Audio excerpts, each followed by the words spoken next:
మహిమా ఘనత నీకే యుగ యుగముల వరకు ఎంతో నమ్మదగిన దేవా ఎంతో నమ్మదగిన దేవా మా దేవుడవై మాకిచ్చితివి ఎంతో గొప్ప శుభదినము మా దేవుడవై మాకిచ్చితివి ఎంతో గొప్ప శుభదినము మేమందరము సాయించి సంతోషించెదము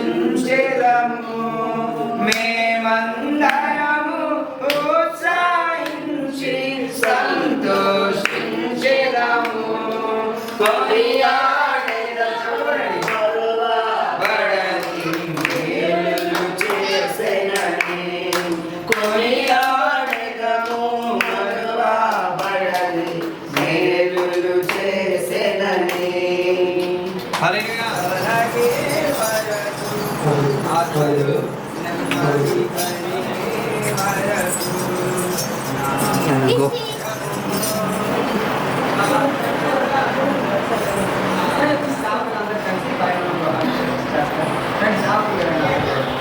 దేవునికి స్తోత్రం హల్లెలూయా మరి పైన ఉన్న గృహ ప్రతిష్ఠ కొరకు ప్రార్థించేద్దాము మన మధ్యలో ఉన్నటువంటి దైవజనులు తిమోతి గారు ప్రార్థించేస్తారు తిమోతి గారు ప్రార్థించేసిన తర్వాత రిజిస్టర్ చేసుకోవడానికి ప్రయత్నం చేయండి మాట్లాడుకోవద్దు అవకాశం ఉన్న దగ్గరికి మహా అయితే ఒక గంటన్నర గంట కాలం సో కొంచెం ఓపిక పట్టి ఉండాల్సిందిగా ప్రభు పేట మనం చేస్తున్నాను మరి ఈ సమయంలో మరి కొన్ని మాటలు గ్రీటింగ్స్ గా ముందుగా తెలియచేయడానికి ఏర్పాటు చేయబడినటువంటి దైవజనులైనటువంటి వారు ఉన్నారు కాబట్టి వారికి సమయాన్ని ఇచ్చిన తర్వాత ఆరాధన చేసుకొని మనం వాక్యంలోకి వెళ్ళి ఈనాటి కార్యక్రమాన్ని ముగించుకోవాలి ఎందుకంటే అనేక మందికి బంధువులు చుట్టాలు స్నేహితులైన వారికి చెప్పి ఉన్నారు కాబట్టి మనం సమయాన్ని పాటిస్తూ ముందుకు వెళ్దాము మొట్టమొదటిగా కొన్ని మాటలు గ్రీటింగ్స్ గా తెలియచేయడానికి మన మధ్యలో మరి మొట్టమొదటిగా బర్బాసాయి గారు ఉన్నారు వారు మొట్టమొదటి తొలి పలుకులుగా కొన్ని గ్రీటింగ్స్ మాటలు తెలియజేస్తారు వారికి సమయాన్ని ఇప్పుడు మాకు దీవికరమైన మాటలు మీరు అందించడానికి సహాయం చేయండి అప్పుడు మాకు దీవించుకొని దేవుని మాట్లాడుతుండగా మీ మాటలు ప్రతి హృదయంలోని భరించి ప్రతి కుటుంబానికి ఆశీర్వాదకరంగా ఉంటారు సహాయం చేయండి ఏ సునామో ప్రార్థన చేస్తున్నాం తండ్రి శాంతి గ్రంథము ఒకసారి 24 అధ్యాయము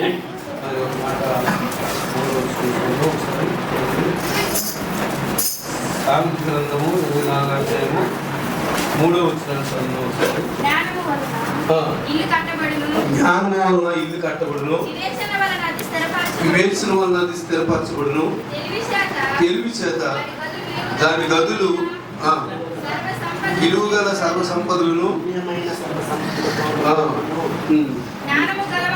జ్ఞానం గలవాడు బలవంతుడుగా ఉండును తెలివి గలవాడు శక్తివంతుడుగా ఉంటుంది చాలు చదువుకున్న వాక్య భాగంలో జ్ఞానం అనేది చాలా గొప్ప సంగతి సామాన్యమైన విషయం కాదు జ్ఞానం కలిగిన వాడు ఏం కడతాడట ఇల్లు కడతాడు ఏం కడతాడు అందరూ చెప్పాలి ఏం కడతాడు జ్ఞానం లేని వాడు ఇల్లు కట్టలేడు జ్ఞానం కలిగిన వారు ఇల్లు కడతారు మరి నిజంగా పెట్టుకోవాలి అలాగే పద్మజ ఇల్లు కట్టుకున్నారంటే దేవుడు ఇచ్చిన జ్ఞానం అది అందరూ సపోర్ట్ కూడా దేవుడు అయితే ఈ జ్ఞానం మరి 14వ అధ్యాయంలో కూడా 1వ వచనంలో రాయబడింది మరి జ్ఞానవంతురాలు దాని ఇల్లును కట్టుకున్నారు స్త్రీ గురించి రాయబడింది అలాగే పురుషుల గురించి కూడా రాయబడుతుంది జ్ఞానం కలిగిన వాళ్ళు ఇల్లు కడతారు మరి జాగ్రత్త వింటున్నారా చాలా మంది వింటారు అనిపిస్తున్నాను నా మాటలు నా వైపు చూస్తేనే విన్నట్లు అందుకని జ్ఞానం కలిగిన వాళ్ళు ఇల్లు కడతారు మరి వివేచన వల్ల అది స్థిరపరచబడుతుంది వివేచన జ్ఞానం చాలా గొప్పది సామాన్య విషయం కాదు అందుకు ఈ వివేచన జ్ఞానం అంటే ఏంటో 1వ రాజుల గ్రంథం ఒకసారి 3వ అధ్యాయము చూడండి 7వ వచనం నుంచి తిమోతికి మాట బాగా చదువుతారు 1వ రాజుల గ్రంథం 3వ అధ్యాయము 8వ వచనం నుంచి కొన్ని మాటలు చదువు నీ దాసుడైన నేను నీవు కోరికొనిన జనుల మధ్య ఉన్నాను వారు విస్తరించి ఉన్నందున వారు లెక్కపెట్టి వారి విశాల దేశమును తనిఖీ చేయుదురు అసాధ్యము ఎంత గొప్పదైన నీ జనాంగం న్యాయం తీర్చగలవాడు ఎవడు కాబట్టి నేను మంచి చెడ్డలు వివేచించి ఈ ఈ జనులకు న్యాయము తీర్చునట్లు ఈ దాసుడైన నాకు వివేకము గల హృదయమును దయచేయు. చదవబడిన వాక్య భాగంలో సొలొమోను మహారాజు ఇలా ప్రార్థన చేస్తున్నాడు, దేవా నీ జనులు చాలా గొప్పవా. యేసుక్రీస్తు రక్తంలో కడగబడిన సంఘము సామాన్యమైనది కాదు, అది చాలా గొప్పది. కనుక ఆ గొప్ప జనాంగానికి చాలా తెలివి ఉంటుంది, చాలా జ్ఞానం ఉంటుంది. ఆ జ్ఞానం కలిగిన ప్రజలకి నేను కొన్ని విషయాలు ఏమైనా చెప్పాలంటే వాళ్ళ గురించి తెలియజేయాలంటే నాకు జ్ఞాన వివేకం నాకు అనుగ్రహించు అని చెప్పి ప్రార్థన చేస్తున్నాను. పిల్లలు ఒక విషయం గమనించండి, మరి ఈ లోక సంబంధంగా బ్రతకాలంటే ఏదో కొంచెం వివేకం ఉంటే సరిపోదు. వివేకం అంటే ఈ లోక సంబంధమైంది, జ్ఞానం అంటే మరి దైవ సంబంధమైంది. జ్ఞానం వివేకం ఏంటి అంటే దేవుని యందు భయభక్తులు కలిగి ఉండటం, తర్వాత దేవుని సంఘం ఎడల వివేకం కలిగి ఉండటం, దేవుని సేవకుల ఎడల జ్ఞానం కలిగి ఉండటం. ఎవరైతే నిజంగా ఈ మూడు విషయాల్లో ఎవరైతే సంఘం పట్ల ఆసక్తి కలిగి, దేవుని పట్ల ఆసక్తి కలిగి, దేవుని సేవకుల గురించిన ఆసక్తి కలిగి మరి వారితో మంచి సంబంధం కలిగి ఉంటారో వారి ఇల్లు ఖచ్చితంగా దీవించబడతాయి. వారు జ్ఞానవంతులు అవుతారు, వివేకవంతులు అవుతారు. అట్టి రీతిలో దేవుడు విట్రపాలు అలాగే పద్మజనం దేవుడు ఇంటిని దినదినానికి వర్ధనం చేసి ఆస్వాదించారు. సేవకుల పట్ల గొప్ప జ్ఞానం కలిగిన వాడు కనుక తన ఇంట్లో మందసాన్ని పెట్టుకున్నప్పుడు 3 నెలల్లోనే తన ఇల్లు కుటుంబం అంతా ఆస్వాదించబడింది. దేవనామ స్తోత్రం. మనము సొలొమోను అదే కోరుకుంటున్నాడు, దేవా నీ సంఘం సామాన్యమైనది కాదు, నీ ప్రజలు సామాన్యమైన వారు కాదు, వారి పట్ల నేను వివేకంగా నడాలంటే జ్ఞాన వివేకమును నాకు అనుగ్రహించాడు. అందరికి ఒక మాట చెప్తాం. యెషయా గ్రంథం 38వ అధ్యాయము మరి 1 నుంచి కొన్ని వచనాలు చదివితే అక్కడ ఇలా రాయబడి ఉంది. ఏమనుందంటే ఈ హిజ్కియా తోటి దేవుడు సెలవిస్తున్నాడు. హిజ్కియా ఒక మాట చదవండి ఒకసారి. ఆ దినములలో హిజ్కియాకు మరణకరమైన రోగం రాగా ప్రవక్తయు ఆమోజు కుమారుడైన యెషయా అతని యొద్దకు వచ్చి, నీవు మరణమవుచున్నావు, నువ్వు బ్రతుకు కనుక నీవు నీ ఇల్లు చక్కబెట్టుకుని దేవా నువ్వు నాకు జ్ఞాన వివేకమును నాకు అనుగ్రహించు. అప్పుడు నీ ప్రజలతో ఎలా ఉండాలో, నీ ప్రజలతో నేను ఎలాగా వారికి తీర్పు తీర్చాలో నాకు అర్థమవుతుంది. లేకపోతే నేను చేయలేను. నీ ప్రజలు ఎలాంటి వారట, చాలా గొప్పవారు. వారిని లెక్కడదామంటే వారి సంఖ్య చాలా గొప్పది అని చెప్పి లెక్కించలేనంత సమూహం అని చెప్పి సొలొమోను చెప్తూ ఉన్నాడు. ప్రార్థనలో దేవుని దగ్గర మనవి చేస్తూ ఉన్నాడు. నిజంగా అలాంటి ప్రార్థన ఎవరైనా చేయగలిగితే, సొలొమోను చేసిన ప్రార్థన చేయగలిగితే వారు సామాన్యంగా ఉండరు, జ్ఞానవంతులుగా ఉంటారు, వివేకవంతులుగా ఉంటారు. అంతేకాదు దేవుడు ఏం చేశాడంటే అతనికి జ్ఞానంతో పాటు వివేకంతో పాటు సకల ఐశ్వర్యములు ఇచ్చాడు. దేవుని స్తోత్రం. గొప్ప ధనవంతులుగా చేసేసాడు. కనుక తన జీవితకాలం అంతా కూడా జ్ఞానం కలిగినాడు. కనుక నేను మాట చెప్తుంటాను అన్నట్టు అతని జ్ఞానం ఎక్కువైపోయి జీవితకాలం అంతా కట్టడాలు కడతానే ఉన్నాడు. జీవితకాలం అంతా కట్టడాలు కడతానే ఉన్నాడు. ఆయన కట్టిన కట్టడాలు సామాన్యమేవి కాదు. ప్రపంచంలో ఉన్న వాళ్ళు అందరూ చూడాలనిపించే అంత మంచి కట్టడాలు కట్టాడు. అలాంటి జ్ఞానాన్ని, అలాంటి వివేకాన్ని సొలొమోనుకి దేవుడు ఇచ్చాడు. దాంతో పాటు ఐశ్వర్యాన్ని కూడా ఇచ్చాడు. జ్ఞానం కలిగిన వాడు ఇల్లు కడతాడంటే దాని అర్థం ఏంటంటే జ్ఞానం కలిగిన వాడికి ఐశ్వర్యం ఉంటుంది, జ్ఞాన వివేకములు కలిగిన వాడు ఐశ్వర్యం కలిగిన వాడు ఉంటాడు. ఏంటి ఆ జ్ఞాన వివేకం అంటే వడ్డీలకు ఇచ్చి లెక్క కట్టుకుంటాం. చాలా జ్ఞానం కలిగా వడ్డీ లెక్కలు కట్టుకుంటారు. లేకపోతే ఈ లోకంలో ఎలాగా మనం జీవించాలో, ఎలాగా సౌకర్యంగా ఎలా మాట్లాడాలో ఈ విషయాలన్నీ జ్ఞానంగా ఉంటారు. అది కాదు నేను చెప్పేది, జాగ్రత్తగా ఉండండి. మరి దైవ జ్ఞానం కలిగి ఉండటం అనేది ఒక గొప్ప సంగతి, అది సామాన్యం. దైవ జ్ఞానం అంటే యెహోవా యందు భయభక్తులు కలిగి ఉండటమే జ్ఞానానికి మూలం అన్నాడు. అందుకని అలాంటి దేవుని యందు భయభక్తులు కలిగిన ప్రజలు నిజంగా సంఘము పట్ల, దేవుని పట్ల, దేవుని సేవకుల పట్ల చాలా జ్ఞానం కలిగి ఉంటారు. ఒక మాట నిన్న ఒక దైవజనుడు చెబుతూ ఎవరంటే ఆయన పేరు దేశం గారి దగ్గర నుంచి వచ్చాడు.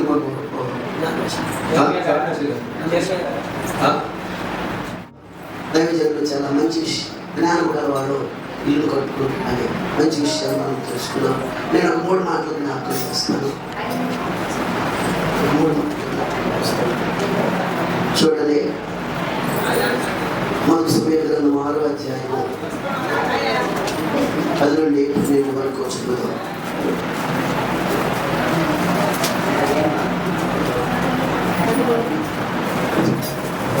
2వ సమూయేలు గ్రంథము 6వ అధ్యాయము 10 నుండి 12 వరకు.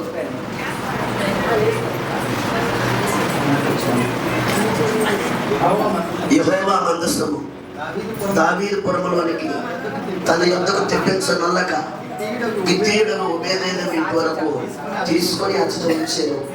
యెహోవా మందసము 3 నెలలు గిత్తీయుడను ఒబేదెదోము ఇంటిలో ఉండగా యెహోవా ఒబేదెదోమును అతని ఇంటి వారందరినీ దేవునికి స్తోత్రం. హల్లెలూయా. దేవుడు మనకి ఇల్లు ఎందుకు ఇచ్చాడంటే ఆశీర్వదించడానికి. దేవునికి చెడిలో ఆశీర్వదించడానికి. ఎప్పుడు దేవుడు ఆశీర్వదిస్తాడంటే ఒబేదెదోము ఇంట్లో ఏముందట? ఈ మందసం చాలా మంది తీసుకొని వెళ్ళడానికి భయపడిపోయారు. మందసాన్ని పుట్టిన వాళ్ళు చనిపోయారు. కానీ ఒబేదెదోము ఇంట్లో మందసం ఉన్న వాళ్ళకి ఏ హాని కలగలేదు సరే కదా. వారు ఆశీర్వదించబడ్డారు. దీవెనలు కాదు, దీవెనలు లౌకికమైనవి, ఆశీర్వాదం ఆత్మ సంబంధమైనది. ఇక్కడ ఒబేదెదోము 3 నెలలు మందసం ఉంటేనే అతని కుటుంబం ఇంటి వారందరూ ఆశీర్వదించబడ్డారు. ఇంటి వారందరూ ఆశీర్వదించబడ్డారు. ఈరోజు ఈ గృహం ఆశీర్వదించబడాలని పరిశుద్ధ దేవుడు, తండ్రి అయిన దేవుడు కోరుకుంటున్నాడు. ఈ గృహంలో మన వారు ఆశీర్వదించబడడం అంటే దేవుని మహిమ కొరకు వారు బ్రతకడం. దేవుని స్తోత్రం. ఈ లోకంలో ఏమన్నా లేకున్నా దేవుడు ఉంటే మాకు చాలు, దేవుడే మాకు ప్రథముడు అనేటువంటి ఆలోచనతో ఉండగలిగి ఉండటమే నిజమైన దీవెన. ఎంతో మంది మందసాన్ని చేర్చుకోవడానికి, మందసము ఏర్పాటు చేసుకోవడానికి భయపడ్డారు. దావీదు కూడా భయపడి అక్కడ మందసాన్ని విడిచిపెట్టేశాడు. కానీ ఒబేదెదోము ఇంట్లోకి తీసుకుని వెళ్ళి ఆ 3 నెలలు దేవుని మందసం ఎదుట సేవ చేస్తూ ఆరాధిస్తూ ఉండగా దేవుడు వారిని ఆశీర్వదించాడు. ఈరోజు ఈ ప్రారంభ దిన ఆశయం మరి ఆరాధనే కాదు, నిత్యము ఇంటిలో ఆరాధన జరగాలి. ఏం చేయాలట? నిత్యం ఉదయం సాయంకాలం సమయం దొరికినప్పుడల్లా ఇంటిలో ప్రార్థన జరిగితే మీ ఇంటి వారందరూ ఆశీర్వదించబడతారని దేవుని వాక్యము తెలియజేస్తూ ఉంది. ఇంకో మాట మనం జ్ఞాపకం చేసుకుందాం. మీరు జ్ఞాపకం ఉంచుకోండి. ఇంకొక మాట, 1 రాజుల గ్రంథం 17వ అధ్యాయము 14-15 వచనం చదువుకుందాం. భూమి మీద యెహోవా వర్షము కురిపించే వరకు ఆ తొట్టులో పిండి తక్కువ కాదు, పుట్టిలో నూనె అయిపోదు. ఇశ్రాయేలు దేవుడైన యెహోవా సెలవిచ్చుచున్నాడు. ఇశ్రాయేలీయుల దేవుడైన యెహోవా సెలవిచ్చుచున్నాడని అంతటా ఆమె వెళ్ళి ఏలీయా చెప్పిన మాట చొప్పున చేయగా అతడును ఆమెయు ఆమె ఇంటి వారందరూ అనేక దినాలు భోజనం చేసి తృప్తి పొందారు. దేవునికి స్తోత్రం. కరువు కాలంలో, కష్టకాలంలో, ఇంకొక ఆహారం పెట్టలేని భయానకమైన పరిస్థితుల్లో దైవజనుల మాట విన్నది ఆ సారేపతి విధవరాలు. ఎవరట? ఇక్కడ ఉన్నటువంటి ఆ స్త్రీ పేరు ఏంటంటే సారేపతి విధవరాలు. ఆమెకు కొడుకున్నాడు. ఆమె ఆ 3.5 సంవత్సరాలు వర్షం లేదు ఆ ప్రాంతానికి. మన ప్రభు అయిన యేసుక్రీస్తు నామమున బట్టి ఒకసారి గట్టిగా శ్రమలు పడుతుంది. హల్లెలూయా, హల్లెలూయా. చాలా సంతోషం. ఈ నూతన గృహ ప్రతిష్ఠ కార్యక్రమంలో నేను కూడా మీతో పాటు ఈ సంతోషంలో వారి భాగస్వామ్యం ఉండడానికి నన్ను ఆహ్వానించినటువంటి కుటుంబానికి, సమయంగా సేవ జరిగిస్తున్నటువంటి మానవ గారికి, వారి కుటుంబానికి, సంఘముగా కూడా మీ అందరికీ ప్రత్యేకమైన తెలియజేస్తున్నాను. మరి ఈ దినవంతు ఈ గృహ ప్రతిష్ఠ జరిగిస్తున్నటువంటి కుటుంబం కాబట్టి ఎట్లు వారి కుటుంబంతో నాకు కొంత పరిచయం ఉంది. ఎందుకంటే వారి అనేకులు కృష్ణ వారితో నాకు స్నేహితులు.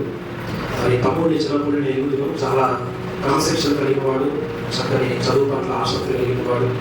ఆ విధంగానే దేవుడు తనని పట్టుకున్నాడు, రక్షణ అనుగ్రహించాడు. కుటుంబముగా కట్టబడడానికి, ఇద్దరు పిల్లలతో జీవించబడడానికి ప్రభుత్వం చూపించాడు. ఈరోజు సొంత గ్రామంలో, నిజానికి తన ఉద్యోగం నిమిత్తం చాలా దూర ప్రాంతంలో ఉన్నప్పటికీ తన సొంత గ్రామంలో ఒక మంచి గృహాన్ని నిర్మించుకోవడానికి దేవుడు తన యొక్క చేతులు బలపరిచాడు, తన కుటుంబాన్ని దీవించాడు. వారి కుటుంబంలో దేవుడు చేసిన మేలును బట్టి సంఘముగా మరొకసారి చేతులు పైకెత్తి దీవించుకోవడం. అలాగే తమ్ముడు విక్రమాల యొక్క రక్షణ విషయంలో కూడా దేవుడు ఎంతో మరి కృప చూపించారు. దైవజనులు పరమవాసరి గారు, విజయమ్మ గారి యొక్క పరిచర్య ఈ లాభంలో దాదాపు నాకు తెలిసి 30 సంవత్సరాల క్రితమేమో. కానీ ఈరోజు ఆ ఫలాలు కనిపిస్తూ ఉన్నాయి. ఆ చెట్టు ఇంకా విస్తారంగా అభివృద్ధి చెందడానికి దేవుడు ఎంతో కృప చూపించాడు. అలాగే దైవజనులకి మాస్టర్ గారి యొక్క ప్రార్థన పరిచర్య కూడా చాలా గొప్పది. వారు లేనప్పటికీ వారి స్థానంలో దేవుడు తన కుమారుడు నిలబెట్టుకొని పరిచర్య ఆగకుండా జరిగిస్తున్నందుకు ప్రభువుకు నేను మహిమ చెల్లిస్తున్నాను. అలాగే తమ వెంకటపాల యొక్క రక్షణ విషయంలో పరోక్షంగా ఆ సేవకుడు జేమ్స్ గారు చాలా ప్రార్థన అలాగే చాలా ప్రోత్సాహం ఉందని నాకు తెలుసు. ఇక్కడ చాలామంది యవనస్తులు జేమ్స్ గారి యొక్క స్నేహితులుగా లేకపోతే తనతో ఉండే సహవాసాన్ని బట్టి వారు దేవుని లోనికి రావడానికి తను కూడా పాత్రగా దేవుడు వాడుకున్నాడు. ఈ సమయంలో ఆయన కూడా ఉండాలి. వారి కారణాన్ని బట్టి ఎవరు ఉన్నారు ఒకసారి మధ్యాహ్నానికి రావచ్చు. మరి ఈ దినాన్ని మీకు ఈ విధంగా దేవుని వాక్యాన్ని పరిచయం చేయడానికి నన్ను నిలబెట్టిన దేవునికి వందనాలు చెల్లిస్తూ నాకు ముందుగా గ్రీటింగ్స్ తెలియజేసినటువంటి సేవకులు ఇస్తారని వాక్యతలు మీకు తీసుకొచ్చాను.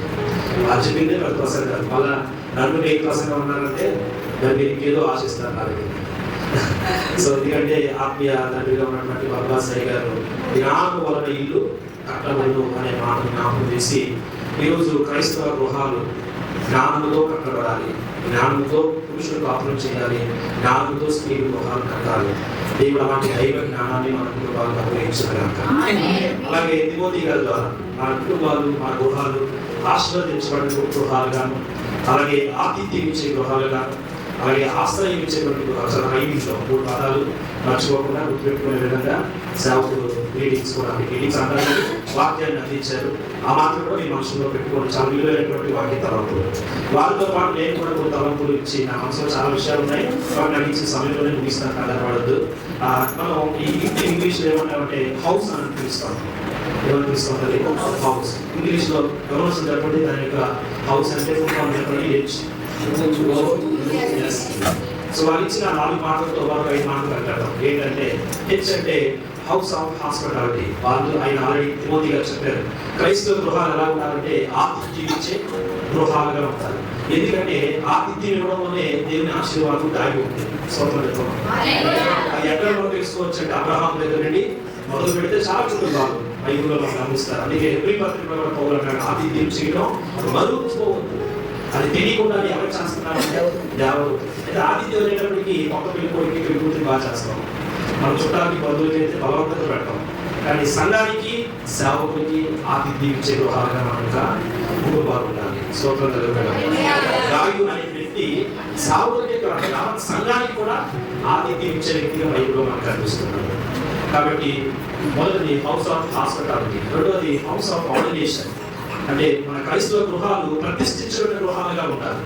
ఈ రోజు ఏదో ఓపెనింగ్ చేసేసాం, రివర్కట్ చేసాం, సేవలు వచ్చేసారు, ప్రార్థనలు పెట్టేసాం, రేపు టీవీ పెట్టుకొని సినిమాలు వేసుకొని, సినిమా పాటలు వేసుకొని, సెల్ ఫోన్ పెట్టుకొని, మన ఇష్టానుసారంగా సీరియల్ చూసుకొని, తగులు ఆడుకొని, ఒకరినొకరు పడిపోయి రక్కేసుకొని, జుట్టులు పీకేసుకొని, భార్యాభర్తకి భయం లేకుండా, జ్ఞానం లేకుండా బతికితే అది ప్రతిష్ఠించబడిన గృహాలు కాదు. ఇది దేవుడికి ప్రతిష్ఠించబడిన గృహం అనే భయం ఉన్నప్పుడు కీర్తనకారుడు 1:18 అంటాడు కదా, నీ తోటి గృహాలలో ఆ ఉత్సాహ సునాదాలు వినబడాలి. కనుక హౌస్ ఆఫ్ ఆర్గనైజేషన్. మూడవది హౌస్ ఆఫ్ యూనిటీ, అంటే ఐక్యత కలిగిన గృహాలుగా మన గృహాలు ఉండాలి. ఈ ఇంటిలో ఉన్నటువంటి భార్యాభర్తలకి పిల్లలకి ఏముండాలమ్మా? ఐక్యత. మనిషి ఒక మాట ఉండకూడదు. భర్త ఒక మాట చెప్తే భార్య ఒక మాట, భార్య ఒక మాట చెప్తే పిల్లల ఒక మాట. అందుకే పెళ్లిలో వచ్చిన జోక్ చెప్తూ ఉంటారు. ప్రారంభంలో అంట భర్త మాట భార్య 6 నెలలు వింటారు, తర్వాత 6 నెలలు భార్య మాట భర్త వింటాడు, తర్వాత సంవత్సరం ఇద్దరు మాట వీధిలో వింటారు. అంటే అప్పుడు సౌండ్ బయట సాగు.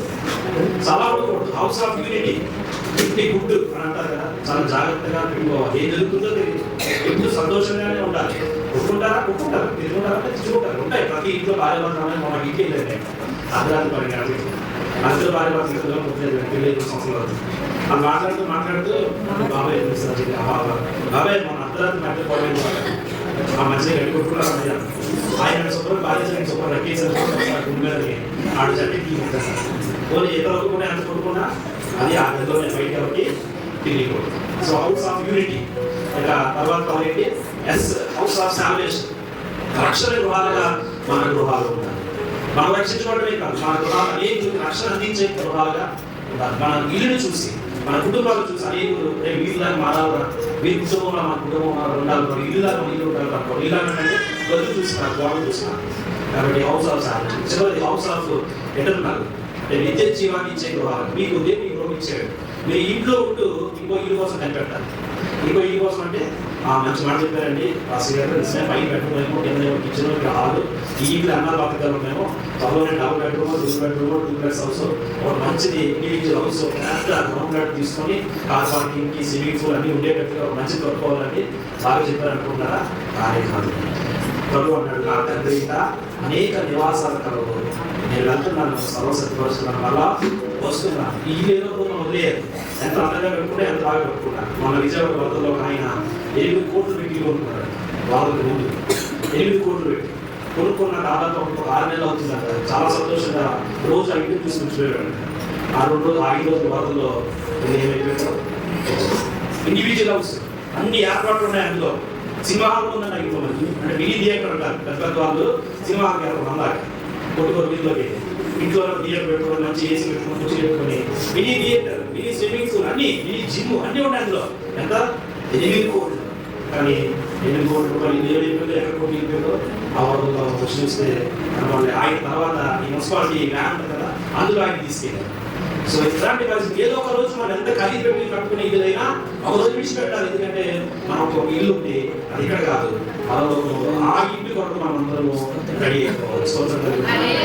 కాబట్టి ఈ 5 విషయాలు సేవకు చెప్పిన మాటతో పాటు ఇది మనసులో పెట్టుకోవాలి. ఒక అయిపోయింది స్వామి చెప్పండి ఒకసారి.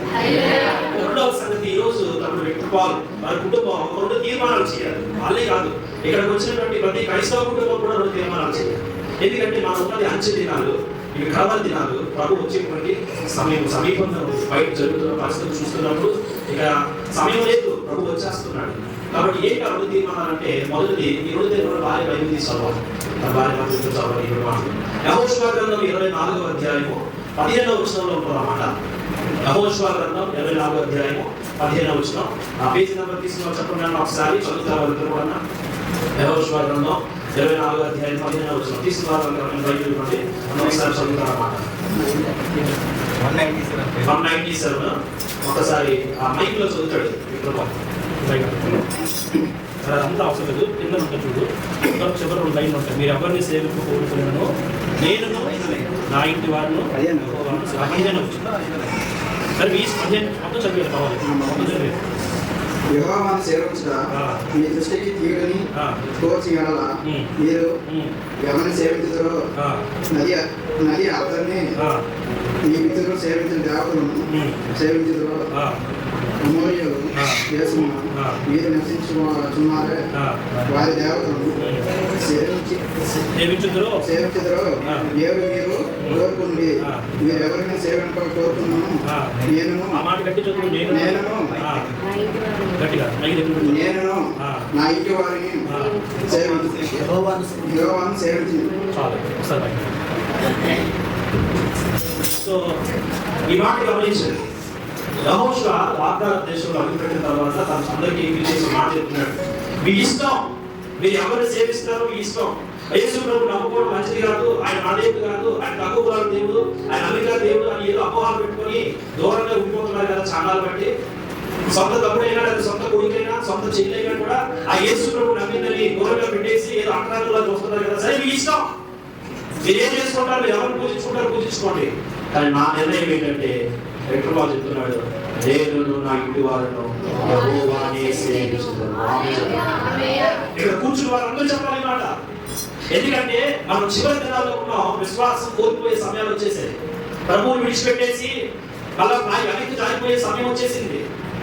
దుష్ట హృదయం జీవంలో దేవుని విడిచిపెట్టేటువంటి పరిస్థితులు ఏర్పడుతున్నాయి. ఈ దినాల్లో ఇలాంటి గృహాలు కట్టుకొని సంతోషిస్తూ ఆనందిస్తుండడం కాదు, గృహాలు ఉండొచ్చు ఉండకపోవచ్చు, కట్టుకోవచ్చు కట్టుకోవచ్చు, కానీ మన అందరి హృదయాల్లో ఒక నిర్ణయం ఉండాలి, దేవుడు నా ఇంటి వారిను చెప్పాలి. సమయంగా చెప్పండి, నేను నా ఇంటి వారిను సేవించును.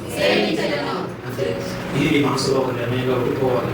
ఏమైనా జరగచ్చు, కష్టాలు రావచ్చు, ఇబ్బందులు రావచ్చు, సుఖాలు రావచ్చు, సంతోషాలు రావచ్చు, కన్నీరు రావచ్చు, ఊహించిన ప్రజలు ఏర్పడవచ్చు.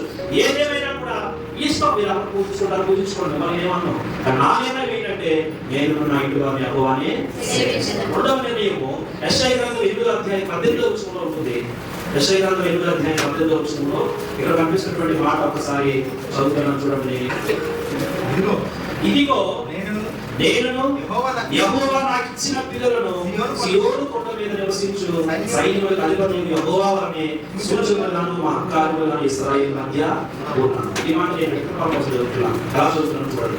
మీ అందరి కోసం ఇదిగో నేను యెహోవా నాకు ఇచ్చిన పిల్లలను సీయోను కొండ మీద నివసించు సైన్యములకు అధిపతి యెహోవా అనే సూచనలను మహత్కార్యములను లాభం దాంట్లో ఉన్నాము.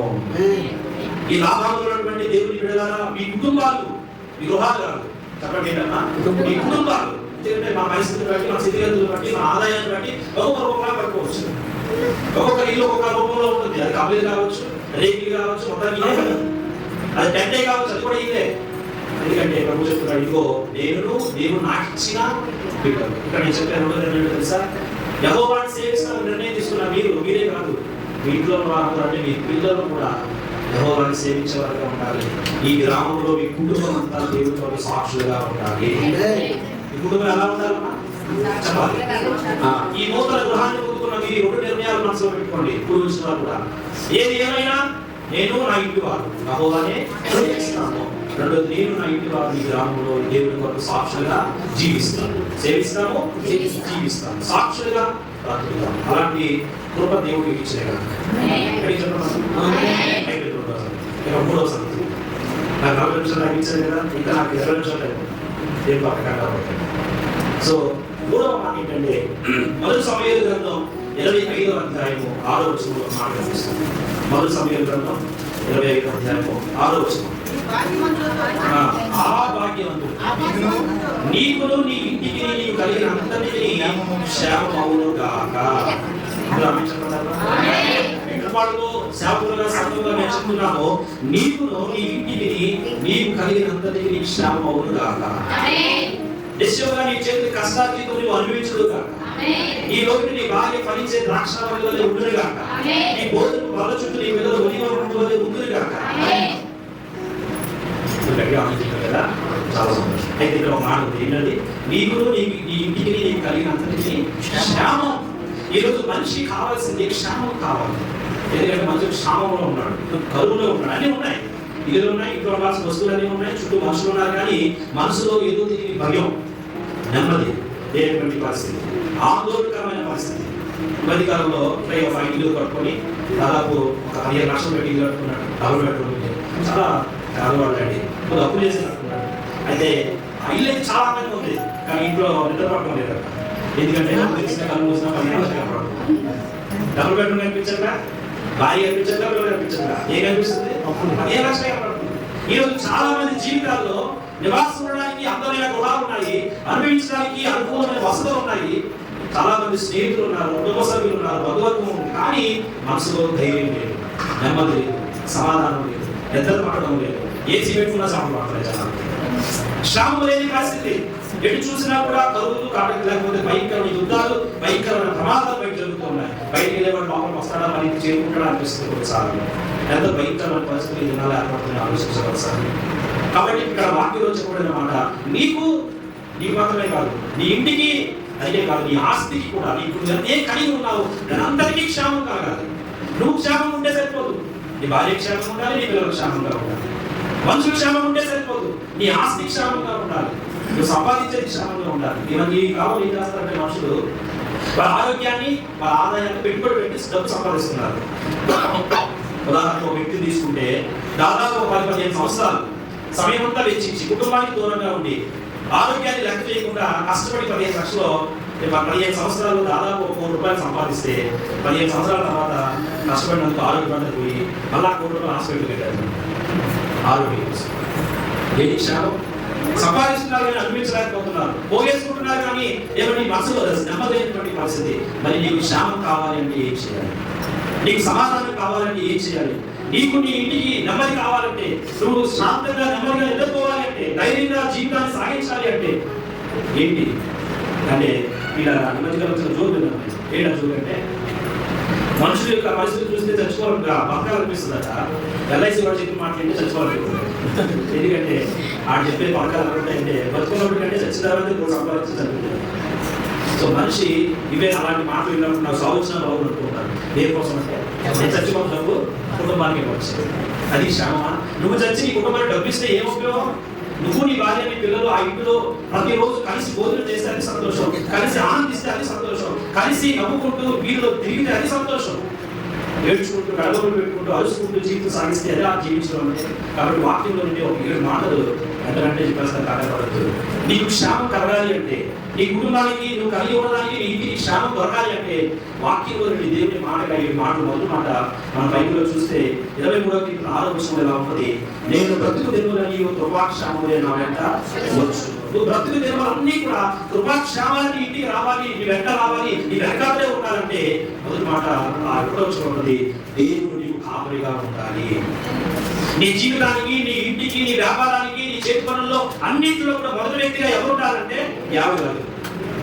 మనం ఇంటికి మాట్లాడుతుంటారు అంటాడు, నాకేం తెలియదు అంత మావిడ నేను తెచ్చానా చేతిలో పెట్టాను అంతవాడి మొత్తం ఎవరు చూసుకుంటారట, ఆవిడ చూసుకుంటారు.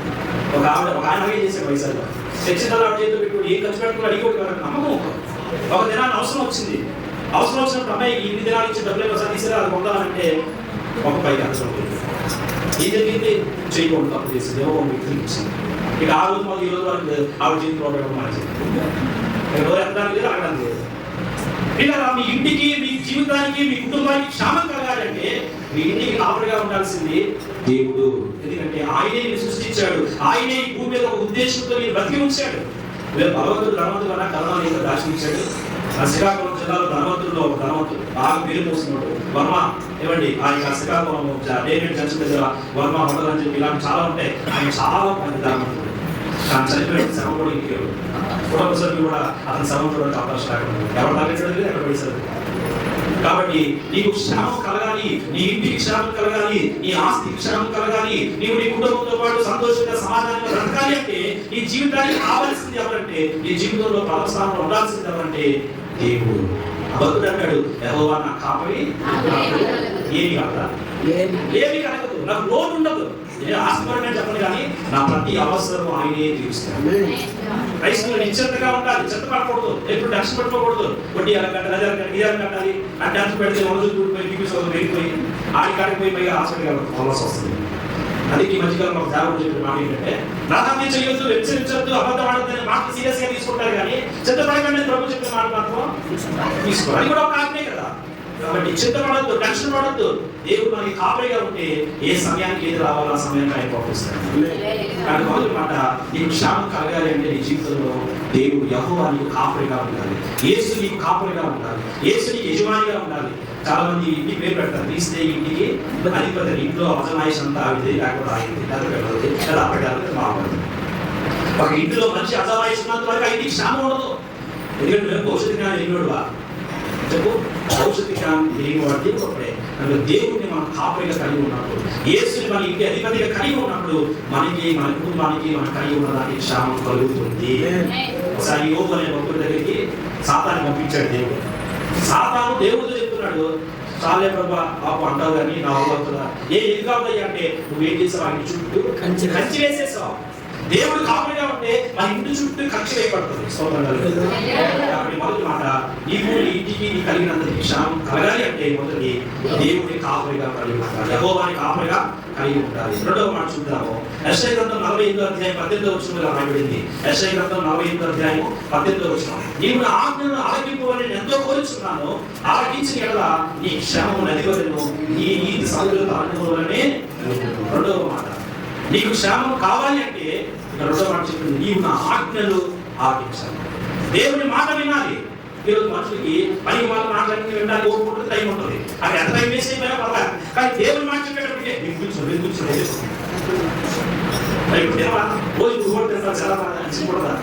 అదే చేసుకోగా ఆపరేషన్ చేసుకుంటున్నాడు, వాళ్ళు ఏదో పూజ చేసుకుంటున్నాడు, అది తమ్మేమాట ఎందుకు కంగారి.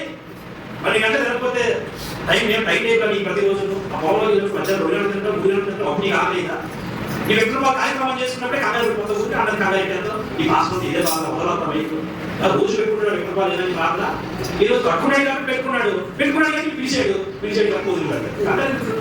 ఆగచ్చు కదా 10 నిమిషాలు, అదే పెరుగుతూ అదే ఈ టైంలో పెట్టినాడు బైక్ ఎట్టేసి సినిమా పాట ఇంకో సౌండ్ పెంచి అంటాడు, గుడ్డ గుద్దేసినా పర్లేదు. అదే నీట్ గా మైకుతో మాట్లాడితే ఆ మాటలు నచ్చవు. మనిషికి ఆశీర్వాదాలు ఇచ్చే మాటలు ప్రకటిస్తూ నచ్చో, పనికి వాళ్ళ మాటలు, బూతు మాటలు, అవి మాత్రం ఎంత కొనేసుకుంటారో చూడు.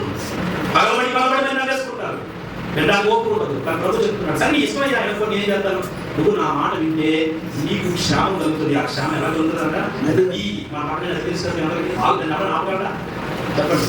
ఎన్ని కమెంట్ ఆపుతుంది ఎన్నింటిని అది ఎగిసేసి వెళ్ళిపోవాల్సిన దగ్గరికి స్వతంత్రం కలిగి కాబట్టి విజయవాడ వెళ్ళిపోయింది.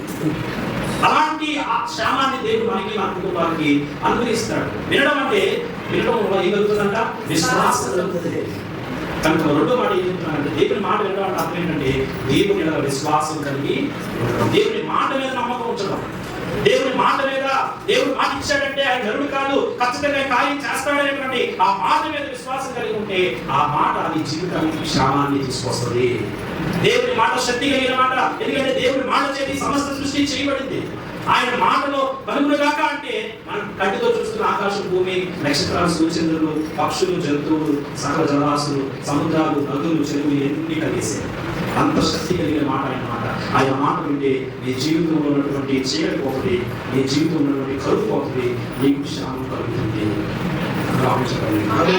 మూడో మాట, మొదటిది దేవుని కాపరిగా కలిగి ఉండాలి, రెండవది దేవుని మాట మీద విశ్వాసం ఉంచాలి, మూడవది మొదటి సమయంలో 12వ అధ్యాయం 14వ వచనం ప్రకారం, మొదటి సమయంలో 12వ వచనం, మీరు యెహోవా యందు భయభక్తులు కలిగి ఆయన మాటని ఆయన సేవించి ఆయన ఆజ్ఞలు భంగం చేయక మీరు ఏ రాజును మీ దేవుడిని యెహోవాను అనుసరించే మీకు క్షేమం కలుగుతుంది.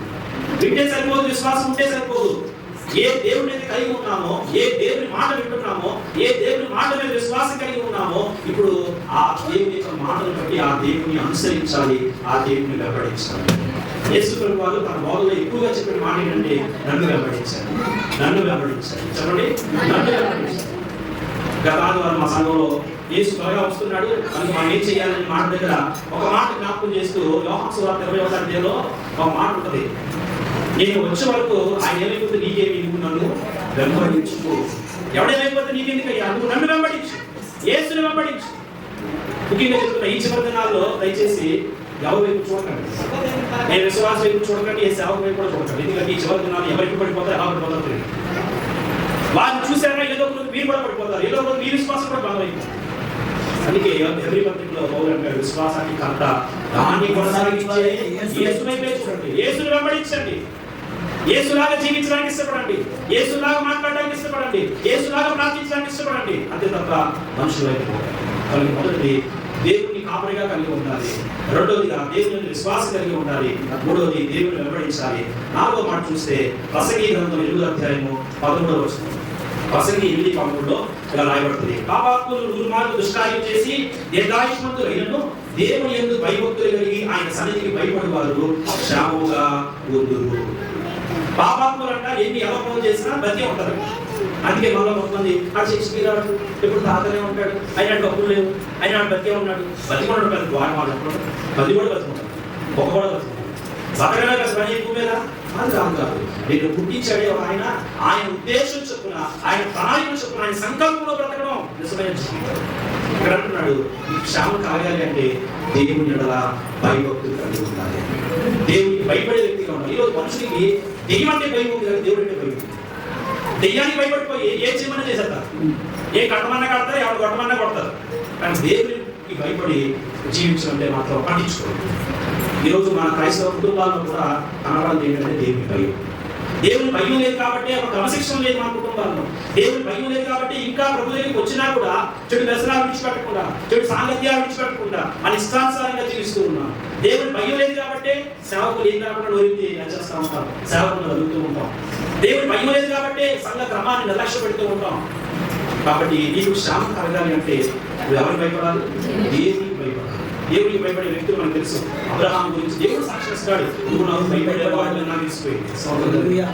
దేవునికి భయపడేవాడు అయితే దేవునికి ఇవ్వాల్సిన టైం ఇచ్చేస్తాం, దాన్ని పక్కన అంటాం. కొంతమంది టైం కన్నులు కట్టేస్తాం, వడ్డీలుగా తీసుకెళ్ళిచ్చేస్తాం, ఎందుకంటే మనకి డబ్బులు చేస్తాడు.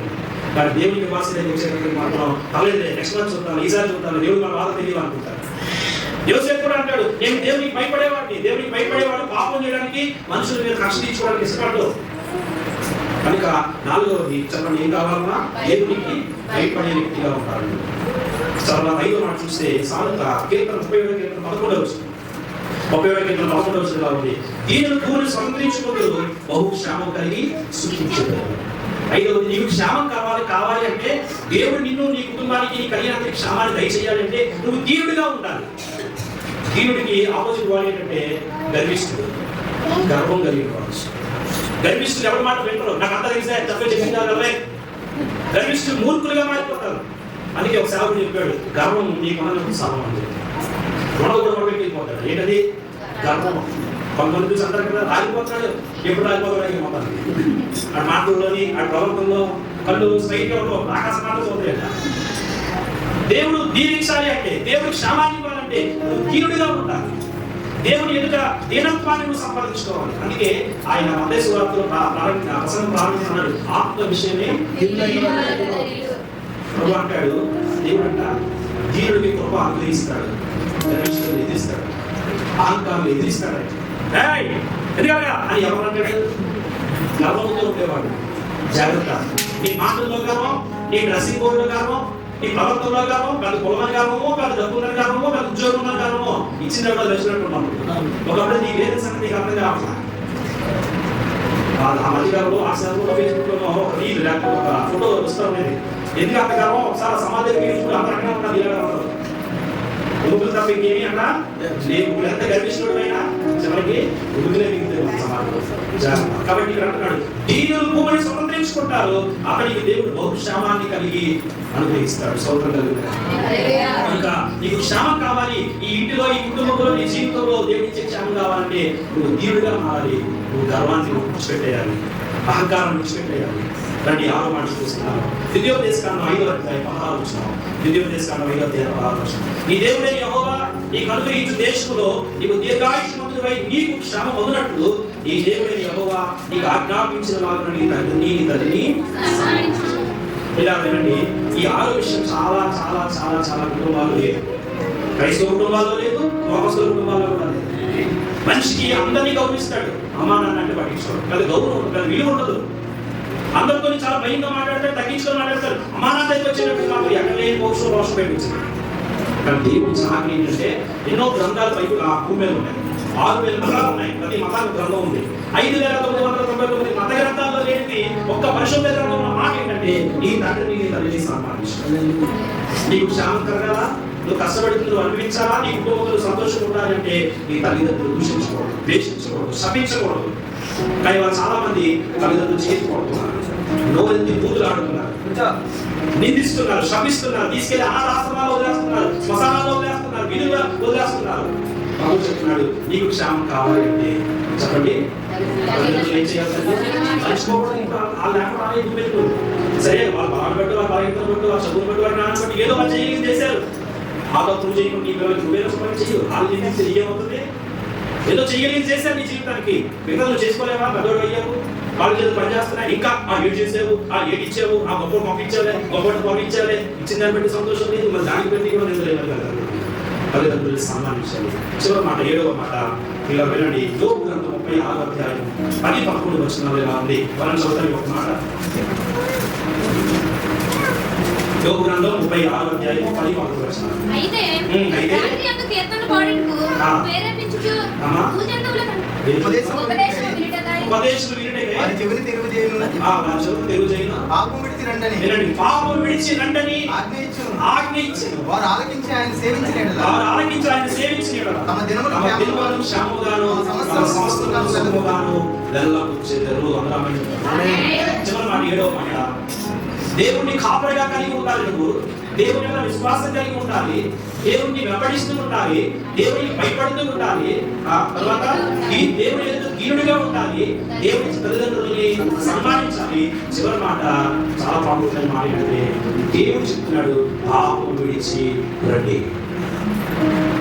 ఈ క్రైస్తవులు బోధించేది ఏంటో తెలుసా? మతాన్ని విడిచి రమ్మని కాదు, పొలాన్ని విడిచి రమ్మని కాదు, పాపం విడిచి రండి, చెడుతనాన్ని విడిచి రండి. ఆ పాపం వల్ల, ఆ చెడుతనం వల్ల నీకు నీ కుటుంబానికి ఏం లాభం? నువ్వు తాగుతున్న తాగుడు వల్ల నీ భార్య సంతోషంగా ఉందా? నీ పిల్లలు సంతోషంగా ఉన్నారా? నువ్వు చేస్తున్నటువంటి ఆ దుర్వ్యాపారం వల్ల, దురలవాట్ల వల్ల నీ కుటుంబం నిద్ర పాలవుతుంది, ఇల్లు అందరూ తలదించుకుంటుంది.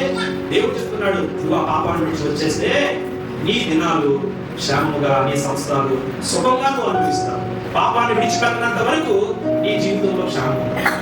ఎవరైనా కావచ్చు, దేవుడు ఎరిగిన వాడే కావచ్చు, దేవుడు వెంబడించే కావచ్చు, కానీ నీ జీవితంలో ఇంకా పాపాన్ని పెట్టుకుంటే కనుక నువ్వు క్షేమంగా జీవిస్తావు. ఎందుకు మాట్లాడుతున్నానంటే ఒక సమయంలో మా ఇంట్లో నేను మ్యూజిక్లో ఉంటాను కాబట్టి దానికి సంబంధించిన వస్తువులు కంప్యూటర్లు వైర్లు చాలా ఉంటాను. ఇవన్నీ కొనుక్కొని నాకు ఒక చిన్న గదిలో నా గదిలో పెట్టేసుకుంటాను. అవసరం వచ్చినప్పుడు చేస్తాను. అయితే మా ఇంట్లో ఎలా లోపలికి వచ్చేసినాయి, మొత్తానికి ఎలా లోపలికి వచ్చేసి 2-3 సార్లు కొట్టడానికి ప్రయత్నించాను, కానీ అవి తప్పించుకుని బయటకు వెళ్ళిపోవడం. ఇక చిరాకు వచ్చేసరిలే మన రేటు ఇవి కదా, మన రేటు అమ్మ కదా, అవే అక్కడ పోవాలంటే వదిలేసే పట్టించుకోకూడదు. ఒక సమయంలో నాకు సమయం వచ్చింది, ఆ కీబోర్డ్కి సంబంధించిన సిస్టమ్ ఆన్ చేద్దామని ఆన్ చేసి కీబోర్డ్ ఆ కంప్యూటర్ ఆన్ అవుతాను. సరే ఇది ఆన్ అవ్వట్లేదు అని చెప్పేసి ఇంకో మొక్క అయిపోయింది. ఏంటి పరిస్థితి మొత్తం ఒకసారి రూమ్ అంతా చెక్ చేస్తే దాదాపు మీరు నంబరు ఆ దినాల్లో ఆ గదిలో దాదాపు 10,000 రూపాయల సామాన్లు ఎలా కొట్టేసారు. చాలా ప్రాముఖ్యత అనిపిస్తుంది.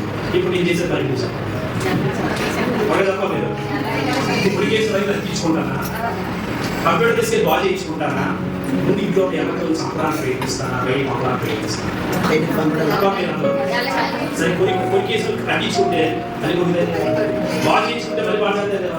ఇప్పుడు నా ఇంటిని నా గదిని పాడు చేసి నాకు నెమ్మది లేకుండా నాకు నష్టాన్ని కలిగించినటువంటి ఆ ఎలకలు ఏం చేయకుండా ఇంకా నేను ఏం చేశానంటే కోపం వచ్చి వెంటనే షాప్ పోయి పట్టుకొచ్చాను.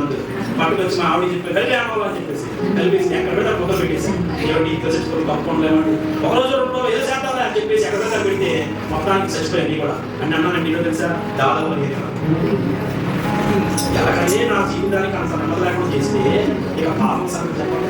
నువ్వు తాగుతున్న సంగతి ఏంటి, నువ్వు కావాల్సిన సిగరెట్ సంగతి ఏంటి, నీ దురాలోచనలు ఉన్నాయే, చెడ్డ ఆలోచనలు ఉన్నాయే, వాటి సంగతి ఏంటి మరి? మీరు దేవుడు చెప్తున్నాడు. అందుకే దేవుడు రాజ్యం సమీపించింది, కాలం అయిపోయింది, ఆరు మూసుకుంటండి, పాపాన్ని విడిచిపెట్టండి, యేసు త్వరగా వచ్చేస్తుంది. కాబట్టి 7 విషయాన్ని మనసులో పెట్టుకోండి, దేవుడి క్షేమాన్ని సంపాదించుకోండి. అలాంటి కృప ఈరోజు ఈ లోక కార్యక్రమం చేసుకునే వాళ్ళు మనకి మనకి ఈ కార్యక్రమానికి చేసిన స్నేహితులకి, బంధువులకి, అందరికీ దేవుడి క్షేమాన్ని అనుగ్రహించును గాక. చెప్పండి కూడా దేవుని చక్కనైనటువంటి దేవుని మాటలను మన ఎదుట ఆత్మీయ వర్షంలో దయచేసి వారు అందించినటువంటి దయచేలు ఆ మాటలు మన జీవితాల్లో ఫలించి అభివృద్ధి చెందాలన్నా చిన్న ప్రార్థన చేస్తున్నా కళ్ళు వస్తున్నట్లయితే ప్రార్థించేద్దాం. కళ్ళు వస్తే ప్రార్థించేద్దాం. మన రోజుల్లో తిమోతి గారు వచ్చి ప్రార్థన చేస్తారు. రెండవ తిమోతి గారు వచ్చి ప్రార్థన చేస్తారు. కూడా జరిగించి ఇదిగో ప్రభావైన దేవుడు మా కుటుంబం పట్ల దేవుడు అనేకమైన కార్యక్రమాలు చేసి ఉన్నాడని సాక్ష్యం చెప్పినటువంటి వారు వ్యక్తుల కుటుంబం కూడా ఈ యొక్క ప్రతిష్ట ఆరాధన కూడా చక్కగా జరిగించాడని నీ మందిరంలో సాక్ష్యములు చెబుతున్నాక అలాగే జరిగించి నీవే మహిమ ఘనత ప్రభావములు పొందమని ఇంకా ఏవైనా అంశాలు మిగిలి ఉంటే వాటిని కూడా జ్ఞాపకం చేసుకోమని నజరేయుడైన యేసుక్రీస్తు వారి నామములో అడిగి పొందుకొని నామ తండ్రి. యేసు రక్తమే జయం, శిలువ రక్తమే జయం. యేసు సంపూర్ణ విషయం అపార్థిత నాశనం ప్రభు నామానికి జయం కలుగుగాక. మన తండ్రి దేవుని ప్రేమ, యేసుక్రీస్తు యొక్క కృప, పరిశుద్ధాత్మ సహవాసం ప్రభువును పద్మసరికి వారి కుటుంబానికి, వారి బిడ్డలకు, ఈ గృహంలో ఉన్న వారు బంధువులందరికీ, ఇప్పుడు ఉన్న సంఘానికి, దైవజనులకు, వర్తమానం అందించిన సేవకులకు సదాకాలం తోడుగా ఉండి నడిపించి రక్షించి కాపాడు. ఆశీర్వాదం